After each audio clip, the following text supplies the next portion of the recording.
Hi, good evening. Welcome to our weekly market outlook. Today is 1st September 2014.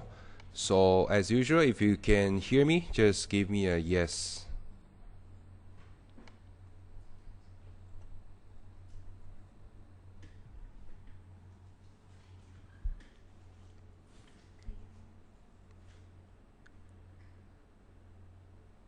Okay, great. I saw lots of yeses coming. Just a brief introduction of our usual webinar process. We have the first part, we have the fundamental analysis, as you're aware. And second part, we have the this week's events. And third part is the live charts. And last part was the Q&A sessions. But today was a bit different, as you know, this week, these a few weeks, we have lots of important events like Federal Reserve policy, especially on September. Probably the Federal Reserve might give the market a big hint about what kind of policy they will hold for the coming a few months or even next year. So also we have the ECB press conference for this week. Probably the market is waiting for the European central banks to see whether they are keen to giving any stimulus in the near term or probably by the end of the year. That's also a very important decision for the euro. So today we probably will spend more time on the introduction of what happened in the US and Europe, because probably the fundamental would be more important comparing to the technical analysis. So in the near term, so we probably will cancel the technical sessions, the third part for today's, but we will still give you the live trade call and what to watch for this week, as we probably will run slightly longer on the first part. So just let's start our today's webinar. So for this week, all the focuses, as you're aware, is the non-farm payrolls and ECB. You know, the Federal Reserve now have some different prospect of the labor market reports. Probably they will pay less attention to the non-farm payrolls and also the unemployment rate, because the Federal Reserve now is more interested to look at the wage growth, as the wage growth is the key parts to judge how much slack in the U.S. economy. Also, the wage increase is probably one of the key components to push the inflation higher. Also, we have the ECB meeting this week, so let's see what kind of language Mario Draghi is going to provide with for this week. We take a look on the last week's events first. Last week we don't have lots of important data, but of course we have some important data from China and from the Eurozone. First is German IFO fell to 106.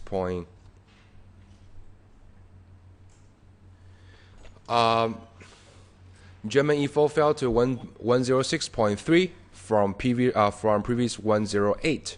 That's of course not very good news for the Europe, because Germany is not Germany in my definition, and also in the economy. Germany is probably one of the very important economy to the Europe, as we are aware that in the previous few quarters, if Germany economy growth faster, then it can bring the rest of the economy as a whole to go up. But if the German economy underperform like the second quarter, then you will see a very stagnant economic growth in the entire Eurozone. So Germany is not a Germany. Germany at this moment probably more or less can represent the growth of the entire Eurozone economy. So the confidence fell is of course will threat the economy. Probably as soon as this week, you will see some contraction of the second quarter GDP, because we will see a second estimate of the Eurozone GDP. Last time is 0%. So any lower revision will obviously bring the economy to the contraction level. So it's not very good news. But of course, on the other hand, you see the U.S. second quarter GDP was revised higher to 4.2%. It's pretty positive. That's why you see why the U.S. dollar was too strong in the previous few weeks. Also, the U.S. pending home sales rose to 3.3% month on month. The pending home sales is very important, as it gauges the sentiment of the housing market in the coming a few months. So if pending home sales rally or have a strong improvement, it tells you that in the coming a few months, probably the U.S. housing market was still in a very strong tone. So the fourth piece of news I would say is the most important news last week, as the Eurozone inflation, the CPI, fell to 0.3% year-on-year from 0.4%. It's a further confirmation that the Eurozone now really have really has the deflation risk, as their inflation is falling about 1% all the way to 0.3% since beginning of the year. So if they fall another 0.3%, then they really fall to the deflation area already. So later we will introduce to you why we think the current ECB policy might not work, and why we think there is the urgency, or at least I would say there is a reason for the ECB to announce the QE. So the other piece of news for today, actually it's today, but I count it's last week because it's happened already. This morning, you see the China manufacturing PMI fell to 51.1 from 51.7. So if you trade the Aussie and if you trade the yuan in our platform, this piece of news is very important to you, as number one, it tells you the Chinese economy probably now start to fade as we lacking of the of government support. The other second piece of the information we want to gauge is whether the PBOC or the government is urgently to announce the further stimulus after they already did quite a big stimulus in second quarter. So in the third quarter, are they going to launch a fresh stimulus as soon as possible? And they probably will wait a few weeks or month then to decide whether they will announce the further stimulus. So it's kind of important information to us. I mean, for the China, as you know, now we see it has more and more impact to the global economy. So this week, not too many new things, but there's a lot of things you need to watch. Start from tomorrow morning, we have the RBA cash rate. Also, we have the ISM manufacturing PMI for tomorrow, and also the Wednesday morning, we will have the Australian GDP, and after the Australian GDP, I think about 10 a.m. something like that, Singapore and Malaysia time. Their governor Stephen Glenn will start the speech. So we will see tomorrow and the Wednesday probably for Aussie it will be a bit choppy. And if you want to trade this currency in the next 2 days, you probably need to be a bit careful and watch the news very closely, and also listen to what RBA Governor Stephen Glenn talks. On Thursday, we have the BOJ and the ECB meetings. BOJ meeting, what I put here is we see the Japan inflation was not so satisfied. Also, the growth have a sharp contraction in second quarter. So, but we don't think BOJ will do anything for this week. But, we see whether there will be any potential language from Kuroda. But still, I think the upside risk or downside risk for the BOJ is very limited. The key risk I would see is the ECB meeting. Mario Draghi talks a lot in the Jackson Hole, saying the inflation outlook in the near term doesn't look in the near term to midterm looks not so negative. When last time he say the inflation outlook in the Europe still anchors pretty well. So his language, of course, turning more dovish, and we also later we will show you that the economic indicator in the Eurozone was really not doing very well since beginning of the year.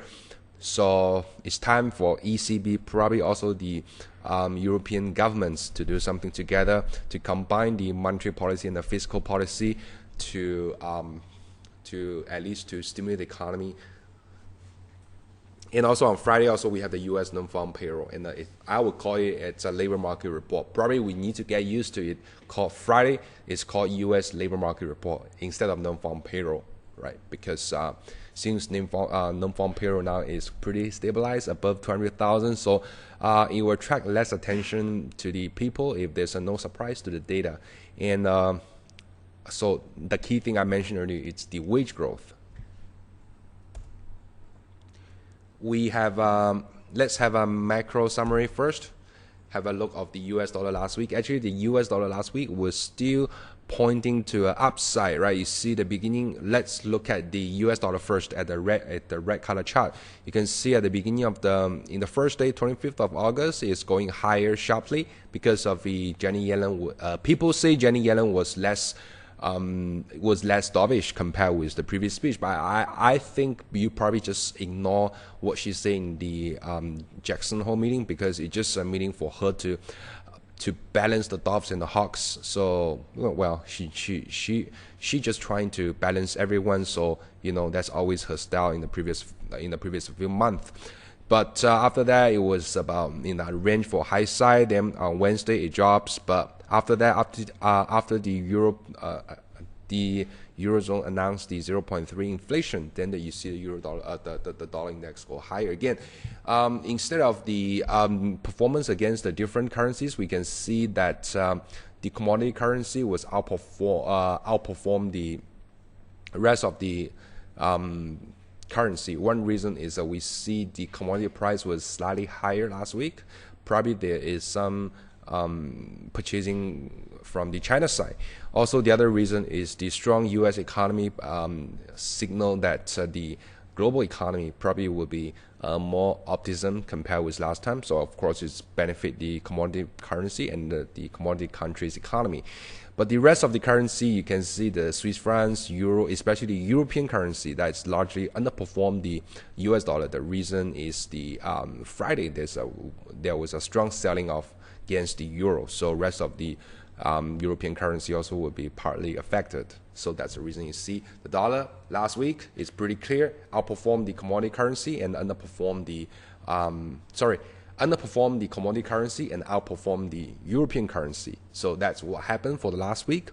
So what's the trend? Is this trend going to continue, or there was some correlation against the dollar? Then I would say probably you need to look at the labor market for this week, and also after the labor market in 2 weeks time, you need to look at the FOMC meeting. So September, I would say it's the very important month for the U.S. economy, especially for the Federal Reserve policy.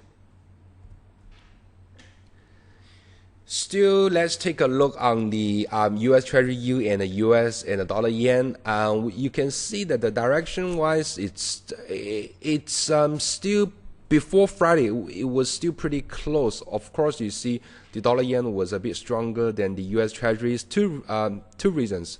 One reason is because of the Japan economy was not doing so well in the past few months. So some people expect the Bank of Japan will start to embark further stimulus. So I read a very interesting story. There's a 3 option for the Bank of Japan, Kuroda.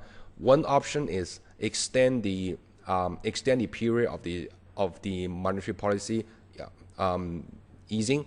So the second is expand the size of the monetary policy. So the first 2 is all expand, and the last part is Kuroda give up the 2% inflation. But Kuroda is unlikely to give up the 2% inflation. One of the reason is if, let's say, the rest of the economy, let's say inflation was going higher, but Japan keep having the deflation problem, then people would we keep buying the yen. So of course that's not a very ideal solution for the Japanese. That's not a very ideal scenario for the Japanese economy. So people expect by the end of the year, we are not so far from by the end of the year. There's only about 2 to 3 months to by the end of the year. So people expect Kuroda to say something, to tell the economy that the Bank of Japan still have some tools, to push the inflation higher. And this is one reason to cause the dollar yen outperform the U.S. Treasuries. The second reason is the geopolitical risk, as you hear that the EU probably will pose more sanction against the Russia as soon as this week. So the ongoing geopolitical risk also will push the U.S. Treasury yield lower, because the U.S. Treasury yield as the safe haven assets. But the direction is still pretty the same.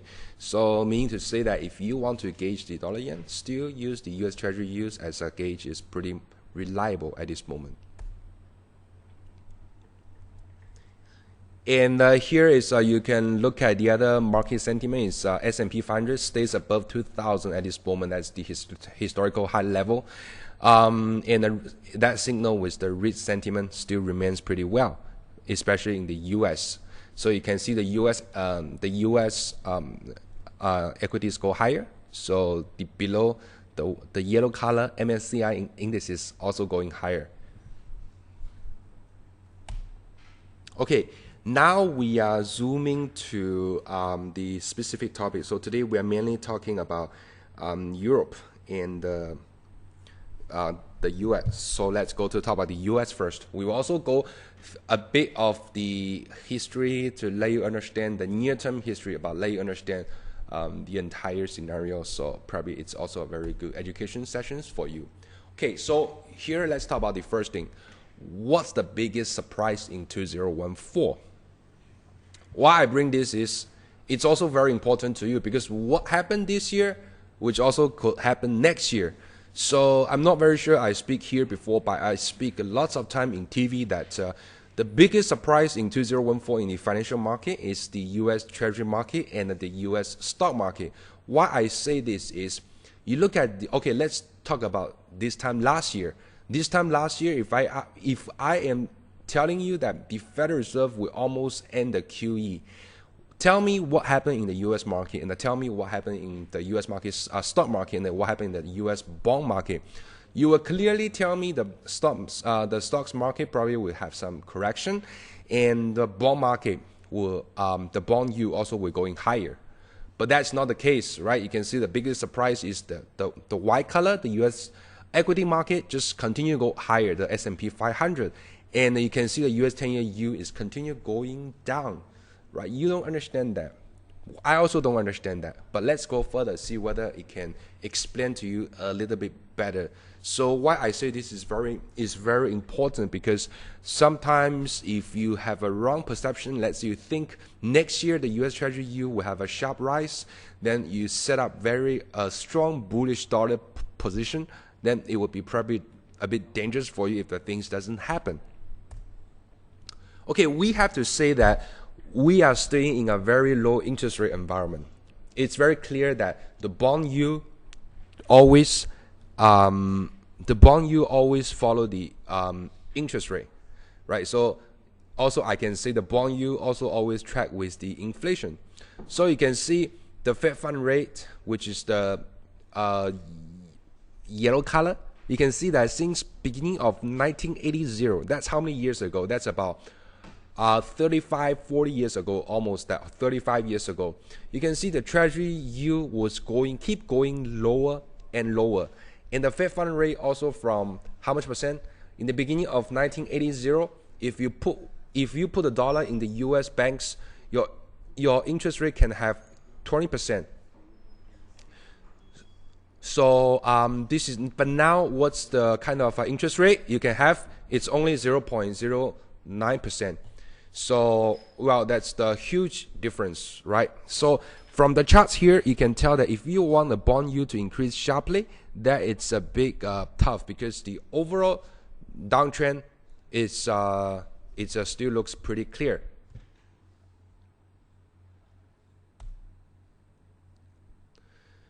So here's the reason why the US Treasury yield are trending lower this year despite the strong economic data.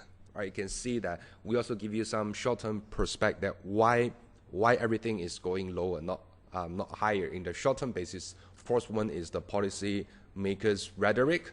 Number one reason is the policy makers' rhetoric.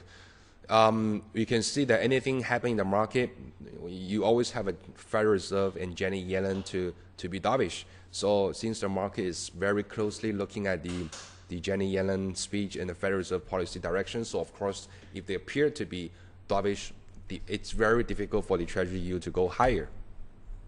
Number two is the growth forecast keeps going lower. So later you will see the chart. Okay, this is sometimes human being always have the perception error.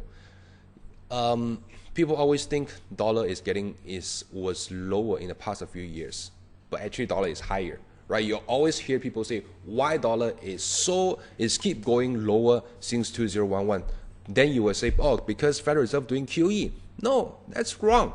The first question is wrong already, because the dollar since 2010, 2011 until now is in an uptrend, not downtrend. So whoever saying dollar was lower because people doing QE, that is very irresponsible, because they don't even look at the charts. So the same thing here. Look at the US growth forecast for 2014. It was going lower, not higher. People did not expect a higher growth of the US. They expect the growth to be lower and lower. Also, the low sovereign yield curve in the Eurozone. So this is also something I need to introduce to you. Okay, so historically speaking, the US Treasury yield and the Eurozone yield, they are always balanced with each other. It's kind of impossible. It's kind of impossible thing for the US yield to go higher, then Eurozone yield is keep going lower, right? That is also a perception error. People are talking they're going divergency because of the two places interest rates go to a different direction. No, that's also wrong. So this session, I probably want to introduce some correct ideas, back up by the facts and back up by the charts, because lots of things you read is probably was just some people's basic conception, but that's might not real. So in 2014, we have the reality that because of the Eurozone economy was not doing so good, so also the inflation was low. So that's also one of the reasons the U.S. Treasury yield was dragged lower by the Eurozone Treasury yield, not U.S. Treasury. European is called Eurozone sovereign yield. Okay. The other reason is, of course, the ongoing geopolitical risk. So people looking for the safe haven. So that four facts looks like unlikely to reverse in the near term. Near term means next 2 or 3 months. The first, I don't think Janet Yellen would be start to turn hawkish, and I don't think the growth forecast in 2014 will amazingly adjust higher. I also don't think the Eurozone Treasury yield, the U.S. the Eurozone sovereign bond yield will go higher in the near term. I also don't expect the geopolitical risk can be settled in the near term.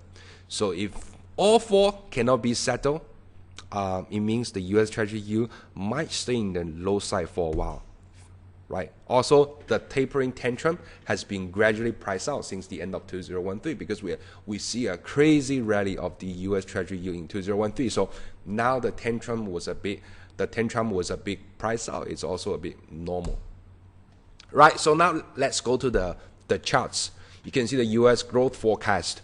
That growth forecast is by the Federal Reserve, right? It's not by me, it's by the Federal Reserve.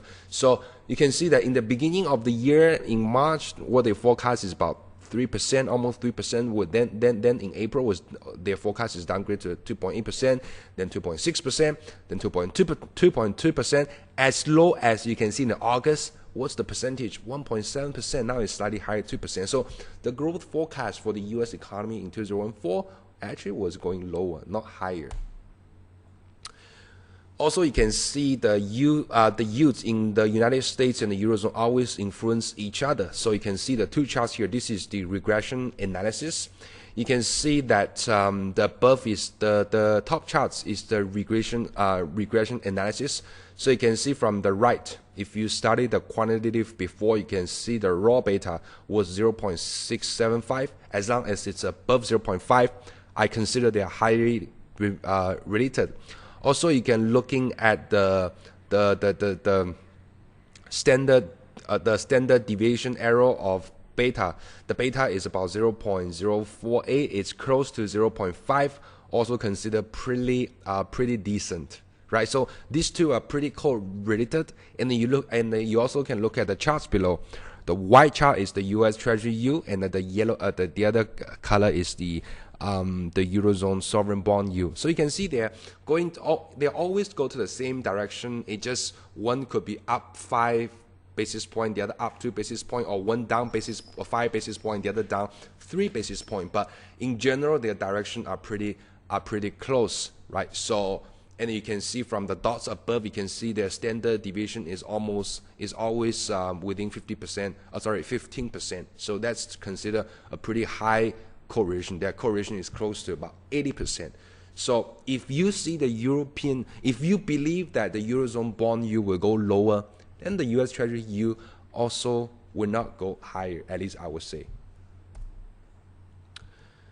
So on the other hand, I'm also want to say that besides those facts, Yellen also unlikely to allow the spike of the 10-year Treasury yield. Number one is risk of dampening the housing market. Because you can see below the charts, right? The U.S. Treasury yield, which is white color, is always going in tandem with the 30-year mortgage rate. So if you think the mortgage rate is low, probably you will apply more people will buy the houses now because they can get a cheap rate from the bank. But if let's say the mortgage rate going higher, probably it will holding the people to purchase the property. That's a common consensus. Probably there'll be other thoughts, but I'm just talking about the very basic common consensus, right? So Janet Yellen probably will not allow the housing market, to fall too sharply at this moment. Of course, the other reason is a key gauge of the confidence level in the capital market. Imagine when the U.S. now encouraged inflation. So if they encourage the inflation, they want people to spend, right? So if the confidence level was low, then the people will have the problem to spend. So in order for them to spend, they need to produce a very confidence level, the consumer confidence level in the economy. So stable economic condition also calls for a lower term premium containing the yield curve flattening. Term premium means the you can say part of the U.S. Treasury yield higher. So if the U.S. Treasury yield was higher, so it caused people require a higher term premium. Some people like to call risk premium, but some people like to call term premium. So they are the same thing. So that will containing the yield curve flattening. So why you say you can look at the VIX. The VIX is the equity volatility index. You can see it's a white color. It was still pretty low at this moment. So if the VIX is low, it tells you that the traders are not required to the trader doesn't require a higher term premium. So they probably are okay with the current low treasury yield. So 2.34% for them is fine. Also, the other reason is I studied the U.S. 10-year yield and the U.S. unemployment rate. Surprisingly, you can tell that the two indication are pretty close, because you can tell that if the treasury yield go lower, the unemployment rate also go lower. If the treasury yield go higher, then the unemployment rate also go higher. So if you believe the unemployment rate is keep falling down, so it also makes sense to say that the treasury yield also going down, because unemployment rate going lower, it represents a improving economy. So people, people would require a less term premium. So that's also the reason we think the treasury yield is unlikely to spike at the near term. But we still need to take a look on the U.S. economy at where am I? I believe I showed these slides a few months ago, but we just do a summary here. One of my favorite Federal Reserve president, his name is called James Bullard. He also did a speech on how far is the FOMC from its current growth.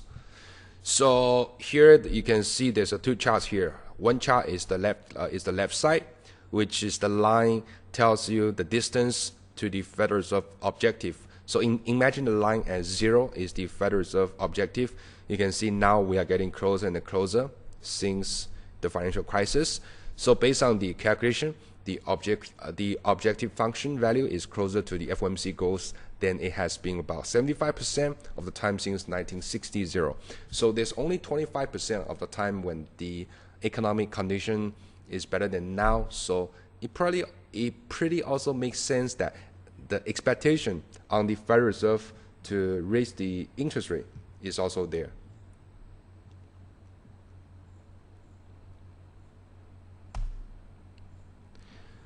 Okay, we give some, after we talking about the US Treasury yield and we talking some the US economy, we probably want to do some summary here, what we think of the US dollar.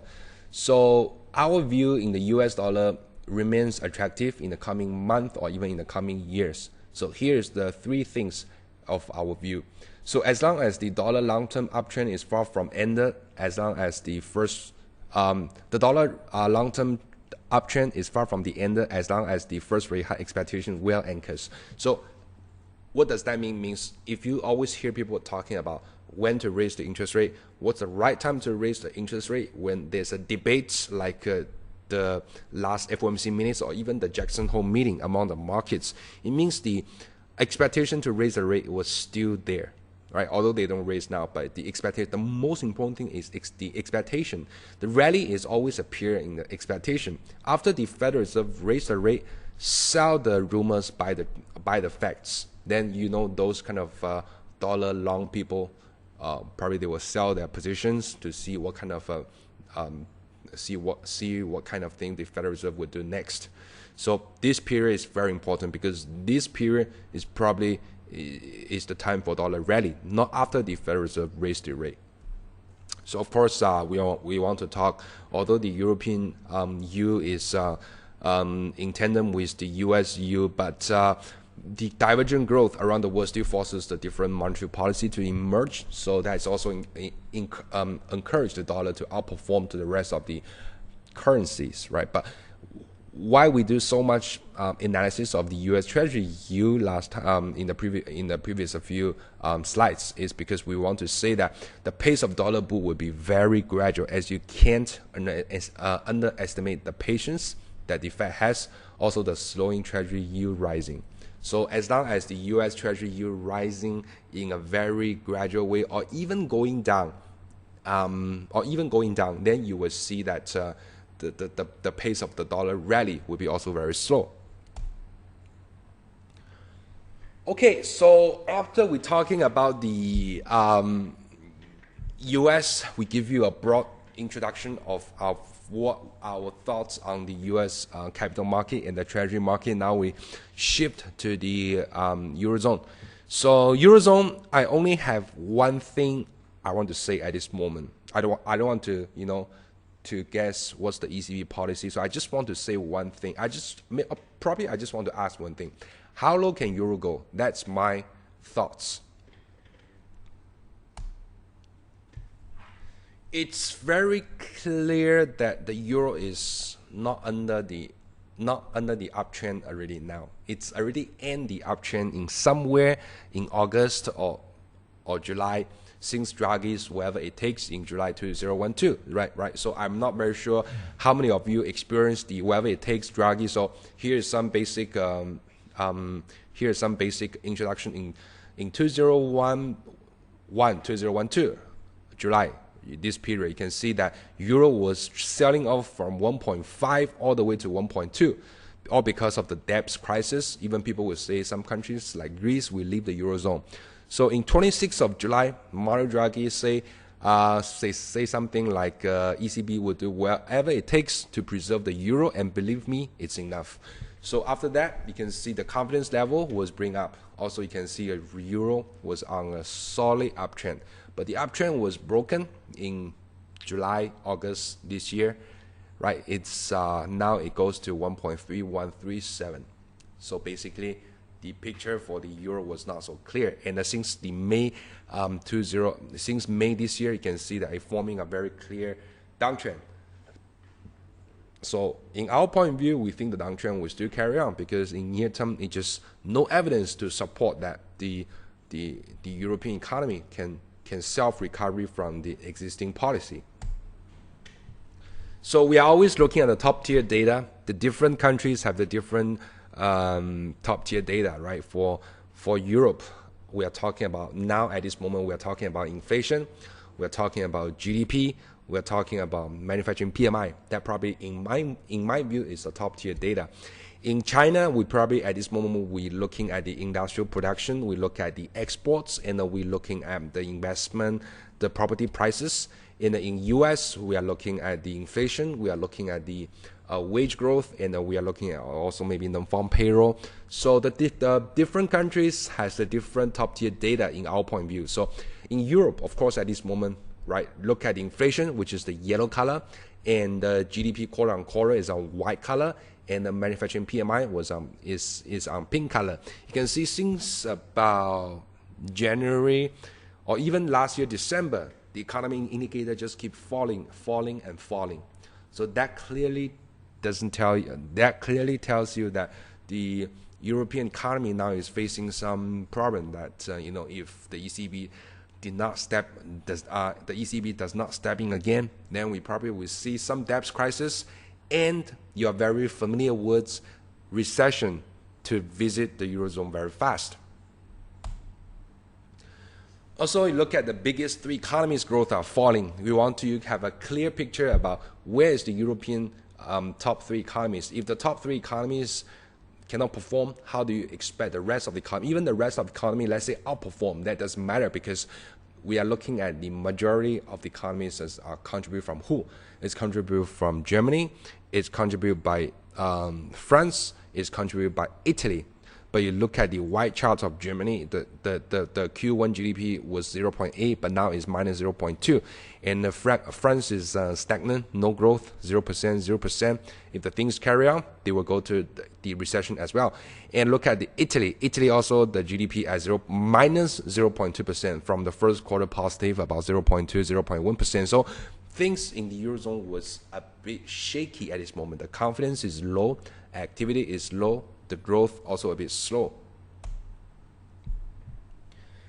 So I think what happened in Europe is the inflation problem, right? So everybody knows, but inflation is driven by what kind of components? I think it's driven by the higher wage growth, because people only have the higher wage growth, then they will spend. If their wage growth was slow, then they cannot spend much. If they cannot spend much, the economy would be, the inflation would be slow. Also the lending growth including the household lending and also including the corporate lending. If the lending was slow, meaning to say that the people also don't have the appetite to invest. If the people don't have the appetite to invest, then you will see the inflation. It's also not a positive to the inflation. Of course, number three is consumption. Consumption is driven by the wage growth and the lending growth as well, right? So look at the two charts. One chart is the inflation with the pink color. The other is the Eurozone lending, which is the white color. So you can see the lending and the inflation, they're pretty go in tandem since 2012, right?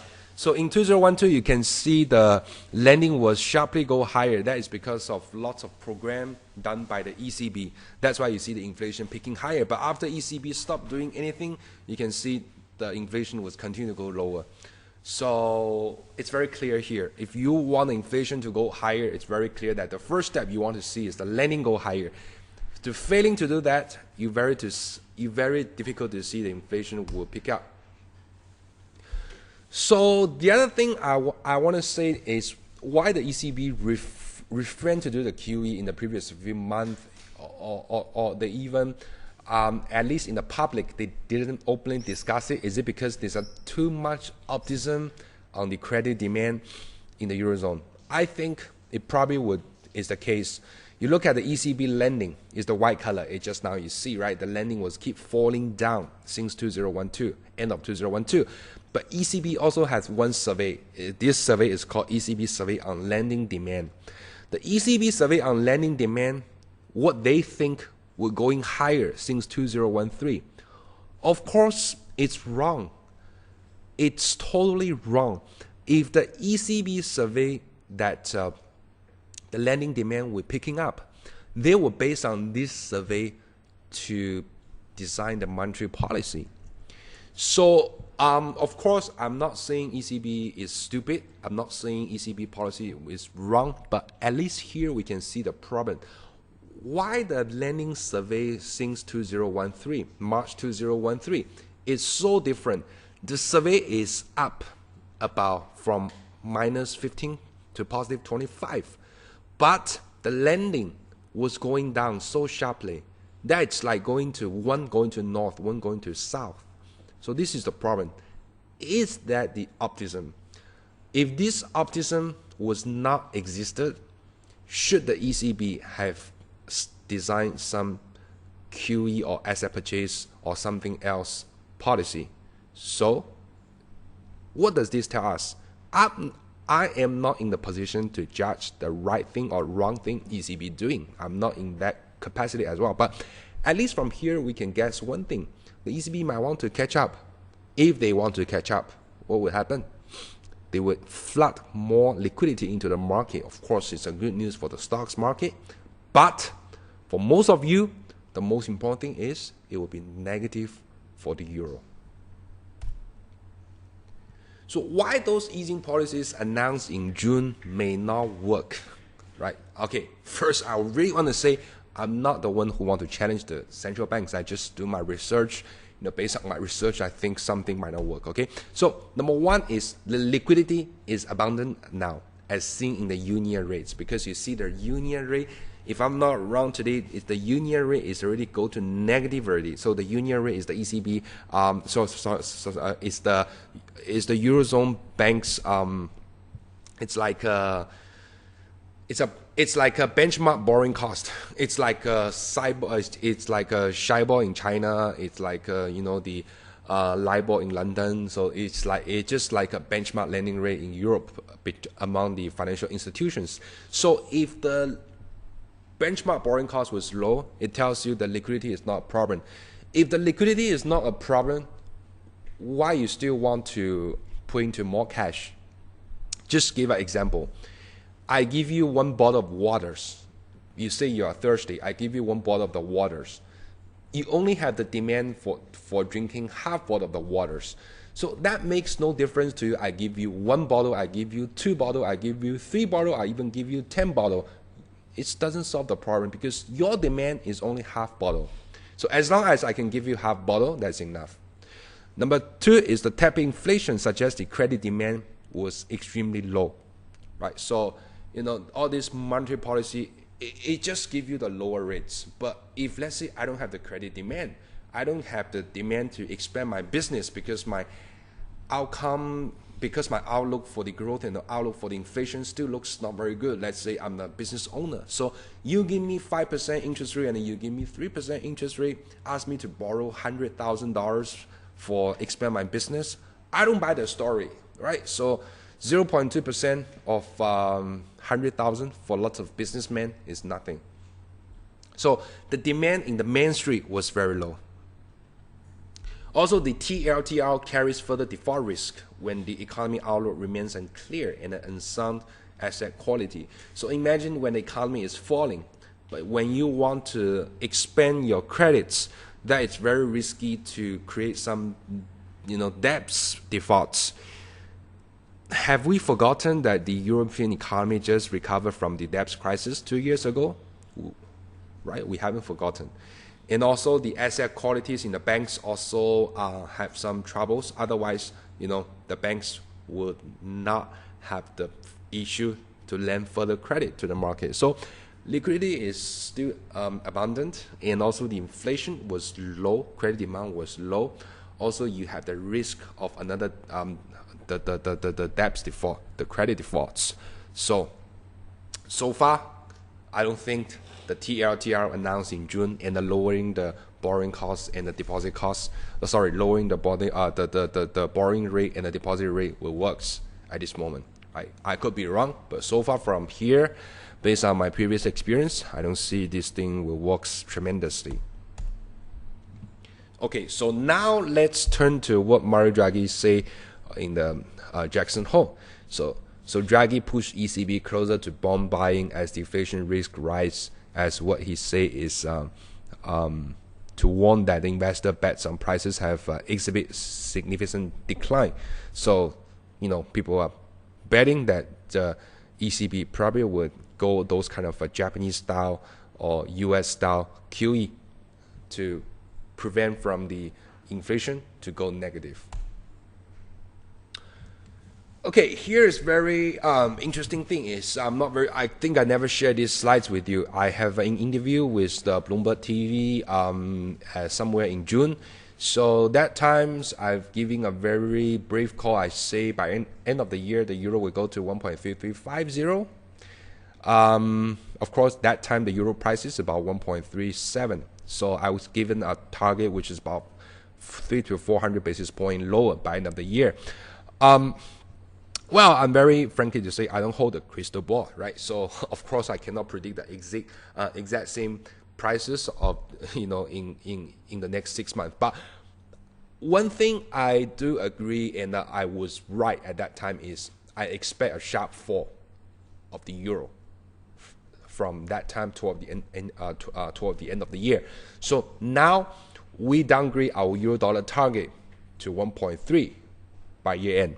But of course we might adjust again. But at this moment, we want to stay clear that this is our target, and we have the fundamental reasons and technical reasons behind it. So why we think we downgrade the euro dollar target to 1.3 by year end? Got a few reasons. The first reason is the high expectation on the ECB to launch QE. So this is it's the mirror effect of the high expectation on the Federal Reserve to raise the rate. So if the Federal Reserve want to raise the rate, anchors well, dollar will go higher. If the ECB going to do QE, expectation anchors well, that is, of course, is a bad news for the euro. So this is number one reason. Number two reason is, when you trade currency, there was no single currency. There's always a currency pair. How much is euro? Euro has no price. Euro only will have the prices when it pair against the sterling, when it pair against the dollar. So a strong US recovery leads to a possible higher dollar. So if the dollar go higher, of course euro go lower. So that's the simple mathematics theory. Also, the TLTRO carries further default risk when the economic outlook remains unclear and unsound asset quality. That is what we just bring the previous slides. We just talked in the previous slides is we don't think the policy work. So if the policy doesn't work, two things will happen. One, economic indicator keep going down. That's a bad news for the euro. Then if the economy doesn't work, things keep going down. Mario Draghi say, okay, we want to go do QE. Of course, that is also a bad news for the euro. So no matter which kind of a scenario to appear, it doesn't look that there's a chance for euro to rebound sharply in the near term. Now let's go to a very important technical analysis. So the time frame I use is pretty long. So let's go to a Fibonacci retracement. So for the Fibonacci rule is the longer period you choose, probably the more reliable level you can get. Some people go Fibonacci for a few weeks, for 1 month. It probably not work. Why it probably not works is because Fibonacci, it works well when you define a trend. If the trend is not defined,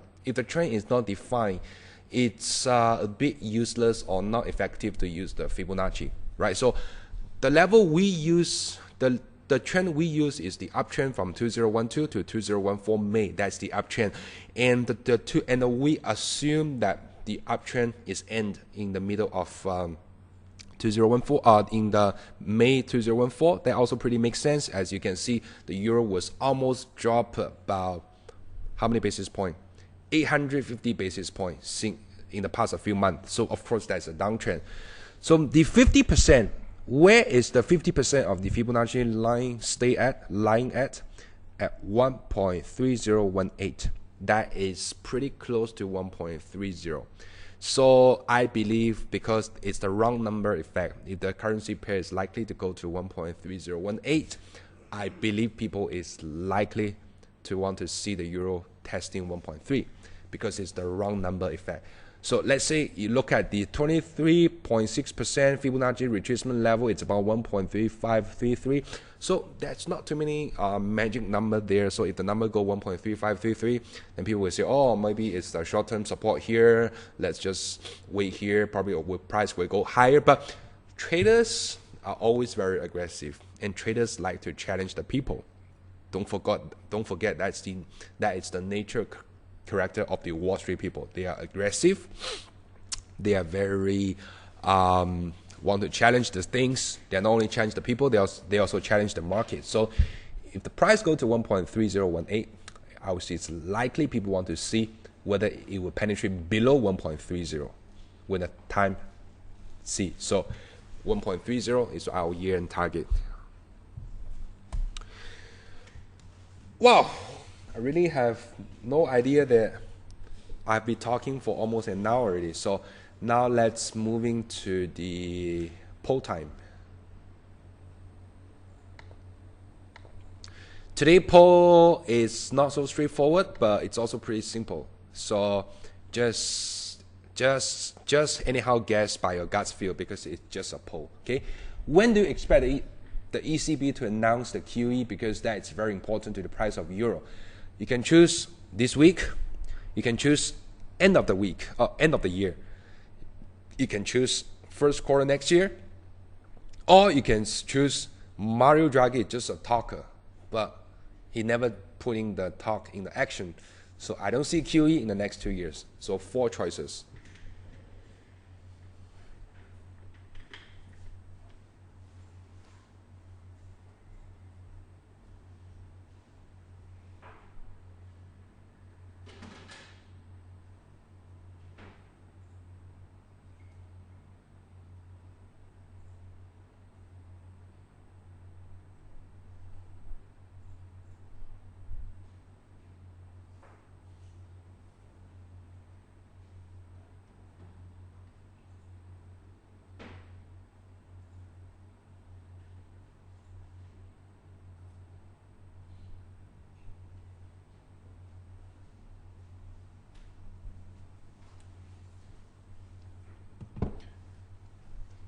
Oh yeah, today I was have something also to tell you guys that our fxprimus director of education and the research, his name called Mario Singh. I'm not very sure you hear this person now. He just have a second book. The name is called Unlocking the World's Largest Financial Secret. There's 12 keys to Forex freedom. So I glanced it. It's a very great books. So if you want to purchase these books or you want to take a look, you probably can just send the email to us, and we will tell you the links how and the stores how you purchase the books. It was a great book. I was reading about 20 pages today. It's really quite good.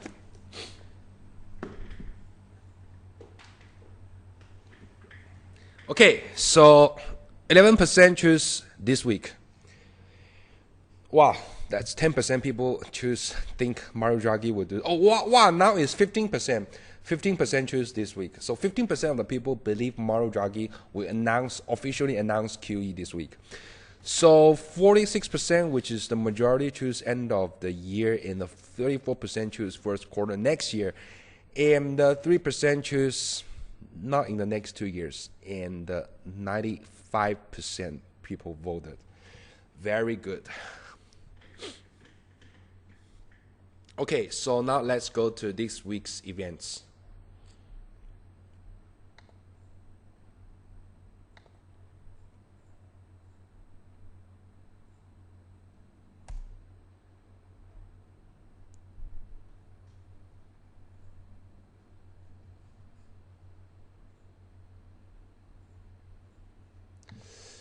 I was thinking how to close the poll. I was close already, but it's still there. Okay, set already.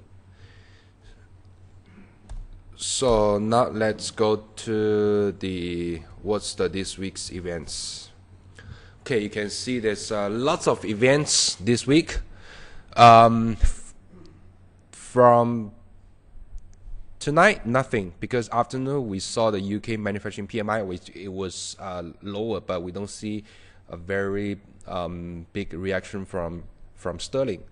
So also today, this morning, we see the China the manufacturing PMI, which is go to 51.1. So all the news comes from tomorrow, 12:30 p.m. You will see the Australian cash rate. So that's no doubt 2.5%. Also, you will see the statements, the RBA meeting statements. I don't see lots of adjustment of the statements. So the Aussie tomorrow, I think a tremendous move is quite unlikely. As I would see, there is a very little chance that the RBA would change any would give any shift of its policy toward the end of the year. So tomorrow afternoon, not too many, only one UK construction PMI, but at night you will see the ISM manufacturing PMI. So when the ISM manufacturing PMI come out, you look at the different components like new orders, employment index. So that will tell you how everything goes on. Also, probably it will give you a gauge of the U.S. economy. The non-farm payroll this Friday. So on Wednesday, you have a non-manufacturing PMI from China, not very important. I think probably it will affect the Chinese stocks.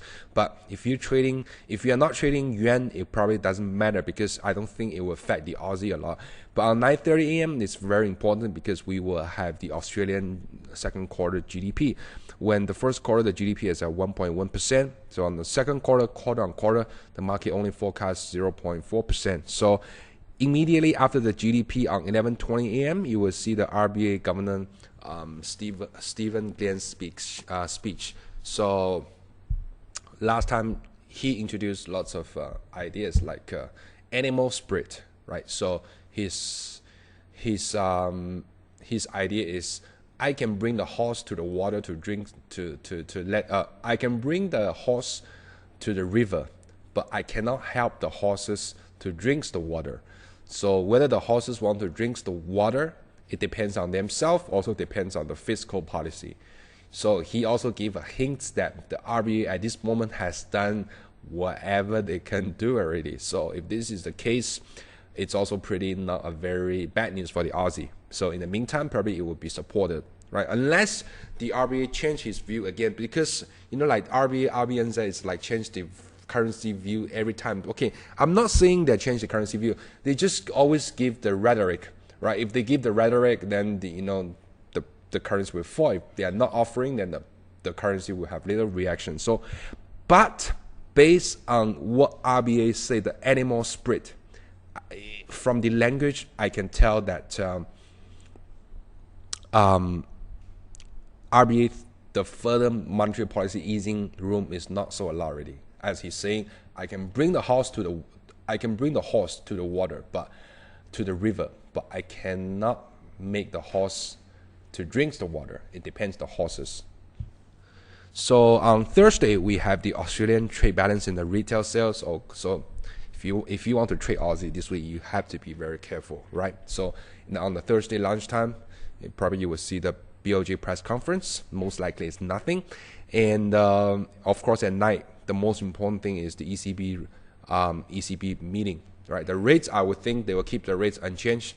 I don't think they will do any adjustment of the rates for both deposit rate and borrowing rate. So the most important thing is the ECB press conference. So it's very important.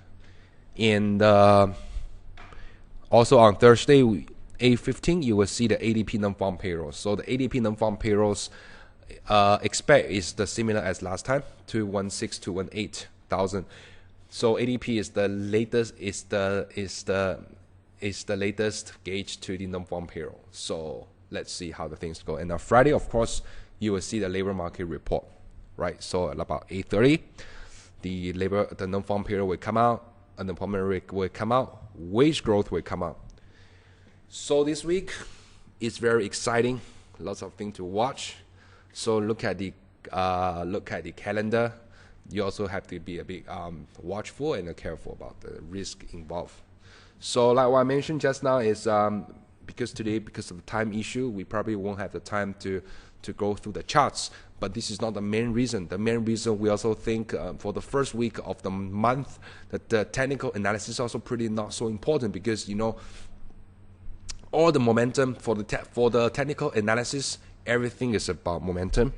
Everything is about whether it's overbuy or oversell. But the economic data surprises can change everything. So it's pretty important to control the risk and have a better understanding of what kind of data you will see and what kind of market reaction will happen if the data is good, if the data is bad. So that's the key thing for the first week of the month.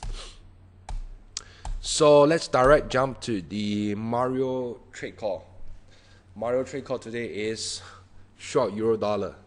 Entry price is 1.3155, right? We still expect Mario Draghi to appear to be dovish. So that's the main reason drive behind to short this currency pair at the peak. So stop loss at 1.3205. I think that's a pretty safe places. And first profit is 1.3105 and second profit is 1.3055. So I leave the charts here. I leave the charts here, and we will do a Q&A sessions.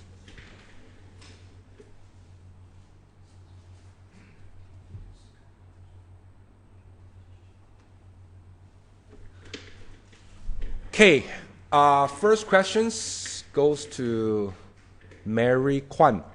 Mary Kwan is asking, if ECB announced the QE, what's the target price of euro dollar you are looking at? If ECB announced the QE according to the current prices, I think 1.30 is still a fair prices. Why the reason I give a target is only about 150 to 200 basis point lower, even they announced the QE.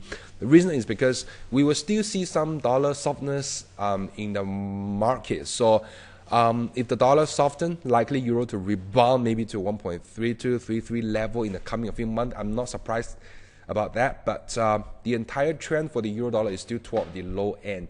And by the end of the year, I believe the Federal Reserve could give a more clear direction about what they're going to do. What are they going to hiking the interest rate for next year? So I think 1.30 is the current target price, even if they announce QE, right? I'm not going to intend give 1.2 something. I would still think 1.30 would be the fair prices.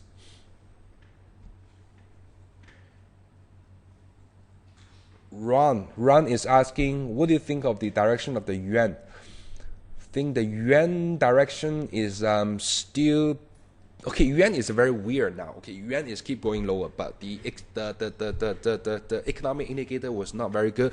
I believe